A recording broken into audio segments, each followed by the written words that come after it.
Greetings and welcome, and we're back at Glasson Docks. I've travelled down about 7.5 miles so far, and it's another warm day. Two places I'm going to visit today. One's only a few hundred yards that way, and the other one's about 4 miles that way. And they're running fast, so I'm just waiting for my egg and bacon butter at the lockkeeper's rest. So if you hear the number 43 shouted out, that's my order. I'll be going getting it. Anyway, have a look round. You've got a anchor there, and the marina is that's my butter. I'm going. Bye bye. So as we set off, leaving Glasson Docks, we'll just have a quick look at the building on the left. That is the, it was the Victoria Inn. So come into the story later on. I did say it was only a few hundred yards to the next place I want to stop at, and I was going to walk it. But we've got a bit of a crowd outside the lockkeeper's rest, probably wondering how I'm going to get on the Penny-Farthing. So I thought I'd show them and ride that a few hundred yards. Remember the other week when I showed you the route from Glasson Docks up to the Golden Ball at Snatchams? I did say that the tide would rather high. Well, if we have a look here, I'm not going to go onto the old branch line, I'm going to stay on the road, but have a look over to the left at the low tide we have today and compare it to a few weeks back when I was here. So that's the view up the River Loon, and as we look at the road out of Glasson Docks, the first building we're going to stop at is just up here on the right hand side.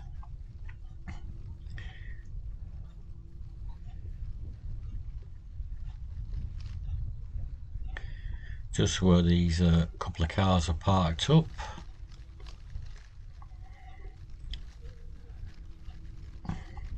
If you can see the building coming into view on the right hand side, there's a little gate at the side of that, which we're going to head down a passageway there to Christchurch. That's the Church of Glasson Docks. There's the gate, and we'll cross the road and have a look round the graveyard. So we'll just let this Mini get out of the way, and I'm not going to squeeze past the car to get through the gate. There it goes, and in we go.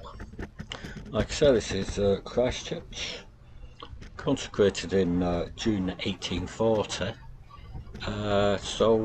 And it is a grade 2 listed buildings, but then again I think most churches are grade 2 from this era. Morning. Morning. So it's on a narrow strip of land actually between the road and the canal. If you look in the distance you can see the gate which will lead onto the towpath. So I'm not going to go into the church, although the doors are open. We'll head through the gate, and if you look to the left as you go through the gate, you'll see the canal heading up to the main Lancaster Canal, and to the right you've got the Glasson Marina. So it is only a narrow strip of land. Let's head back into the churchyard, the graveyard, and try and find 3 graves what I want to have a quick look at. This looks like the memorial garden part, so head round the side.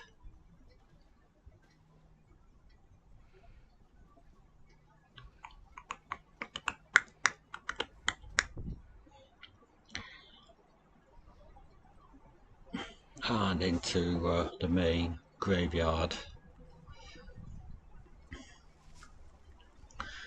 Well, like I say, it's 3 war graves, Commonwealth War Graves, that I want to look, and here is the first one. Well, the first one's actually from the Second World War.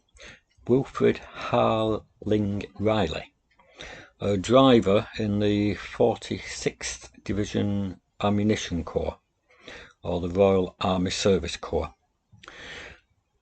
He died as a result of an accident. What the accident entailed, there are no records, so I couldn't find any records of it.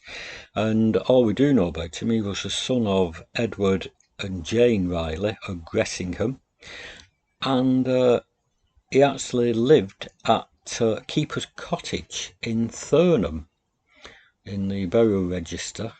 That's where they said he resided.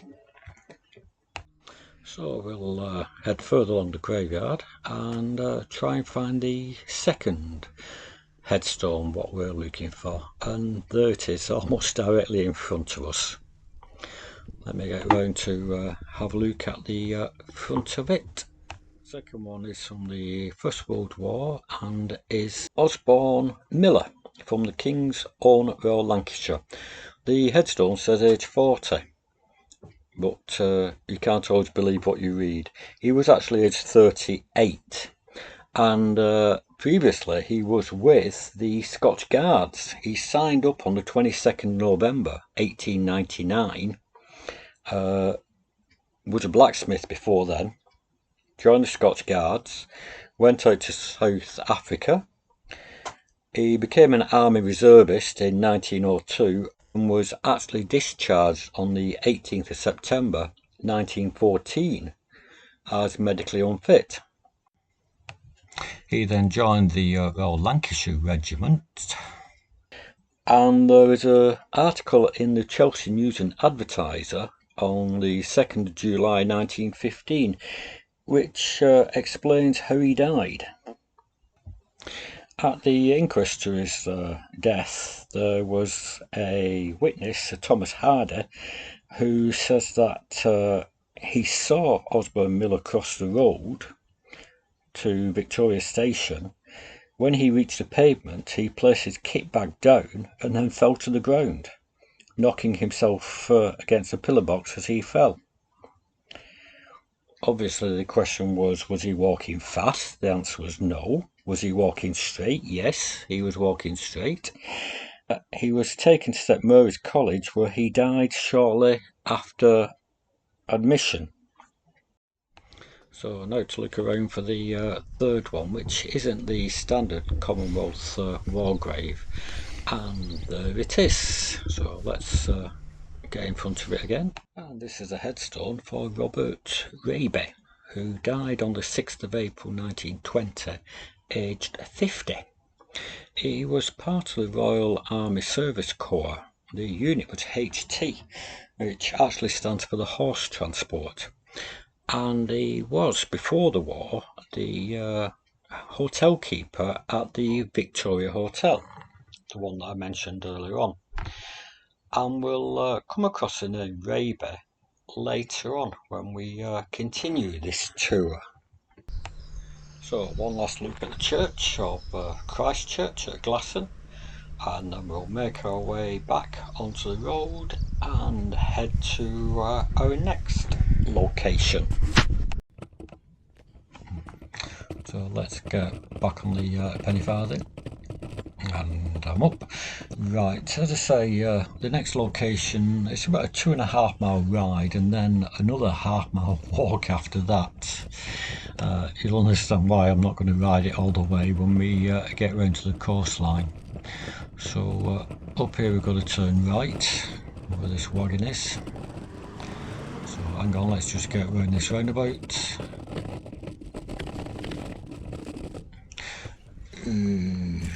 Right, up a little bit of a hill as well here over the canal bridge.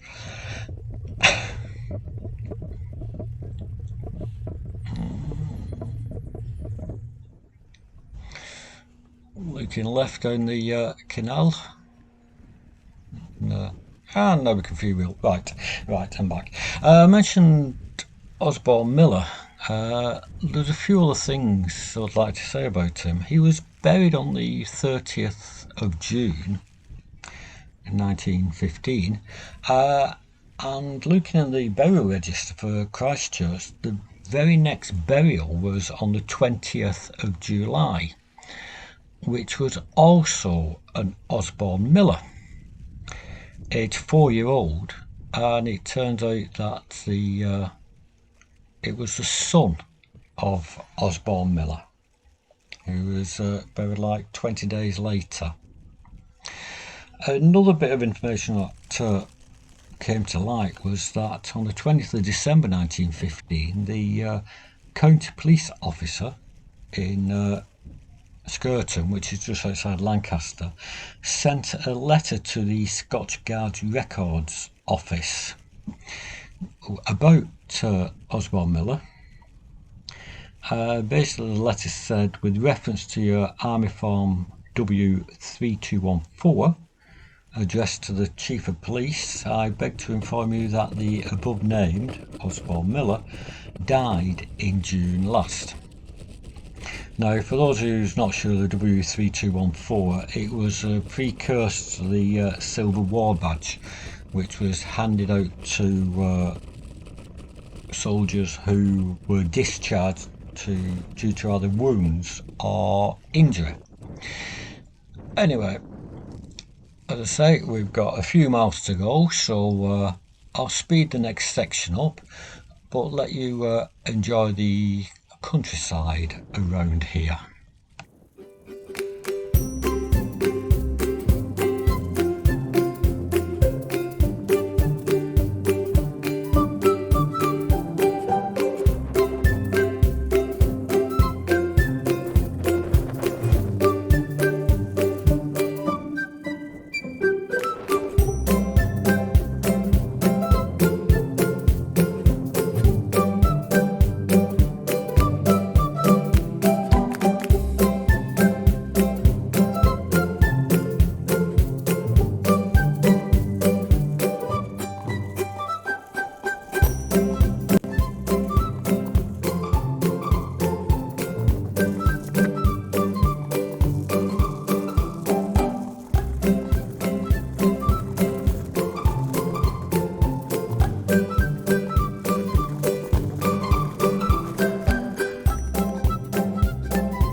Well, we've only got a few hundred yards left to cycle. We could go left here onto, there's a car park down that side, but I always use this one.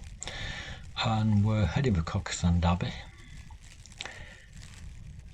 And there's an interesting fact with the house up here. It used to be the lightkeeper's house.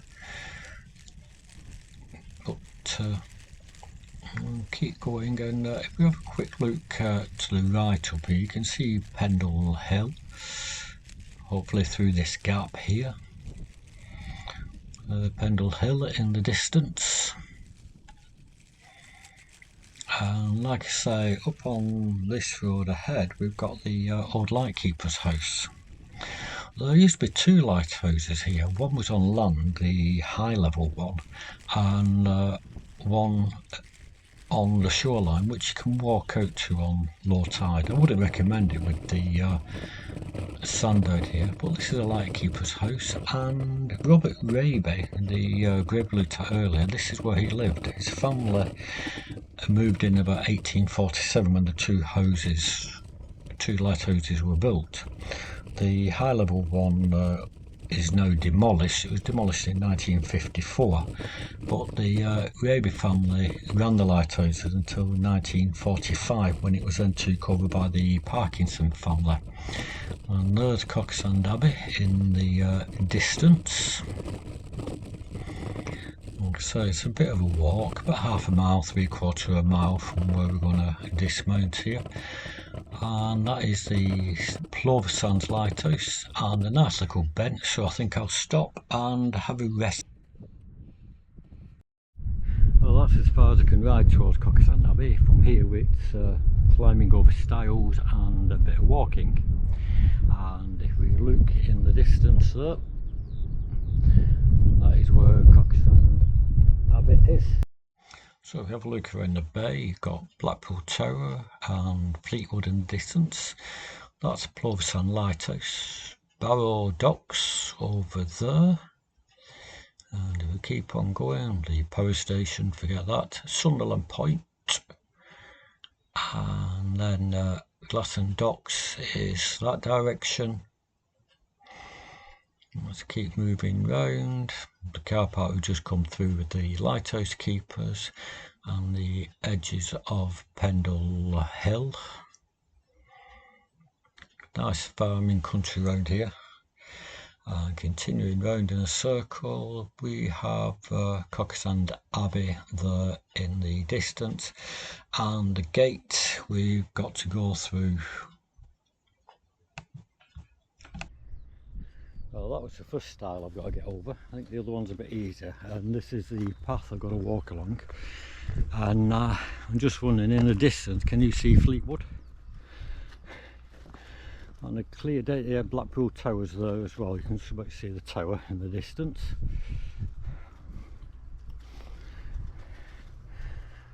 But,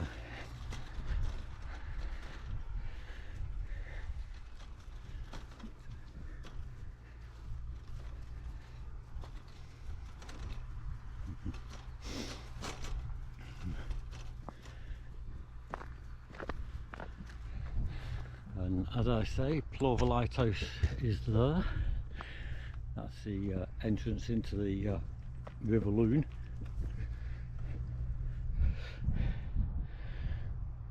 More of the reactor, Sunderland Point.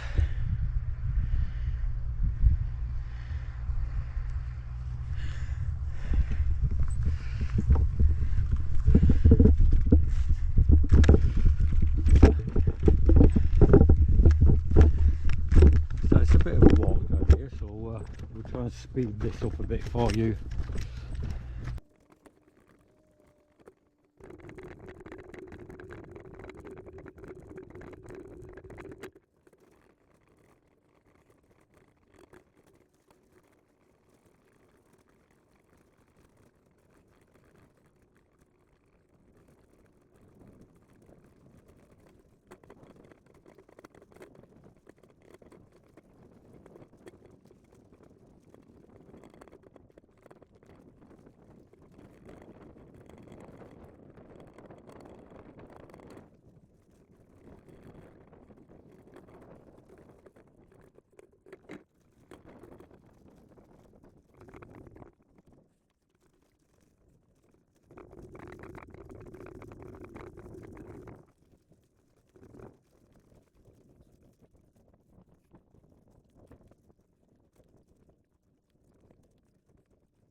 Well, here we are at Cockersand Abbey.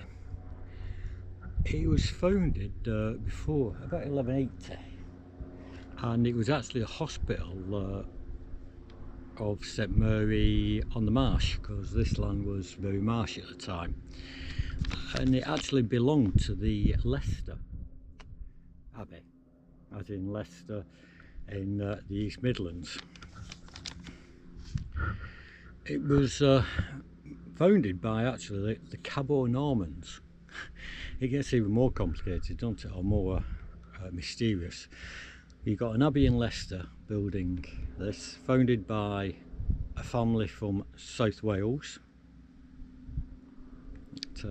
because Cabo Norman means actually Welsh Norman. Okay, so it's founded as a hospital, became an abbey in 1192, and obviously dissolved, I can't even say the word. It was demolished in about 1539. All what is left is this chapter house here, which was built in 1230. Now, anyone from Astley will know this place because it has a connection with Dam House in Astley. After the monastery was got rid of, it's easy to say that for me, eventually moved into the Dalton family from Thurnham Hall, and they used it as a mausoleum.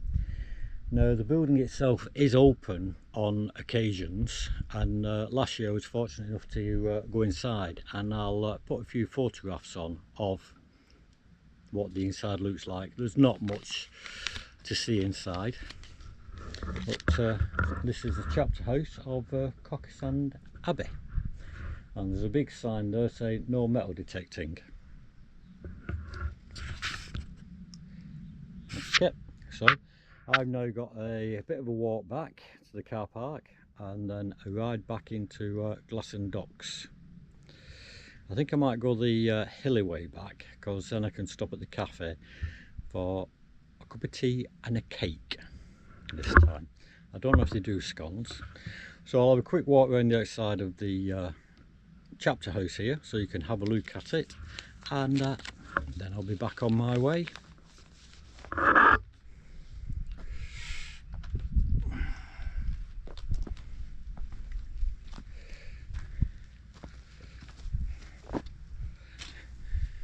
I've got to be careful, there are a lot of cowpats here, and if I get caught on the wheel, that's going to rub against the trousers I have on, my +4s.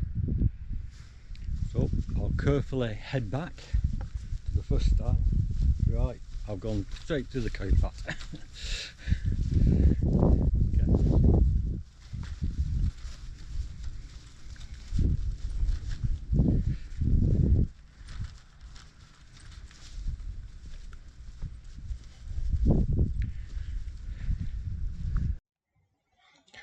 As I said, egg and bacon butty on the way out, and a tea and a cake on the way back, and then a 7.5 mile ride to the pub for a pint.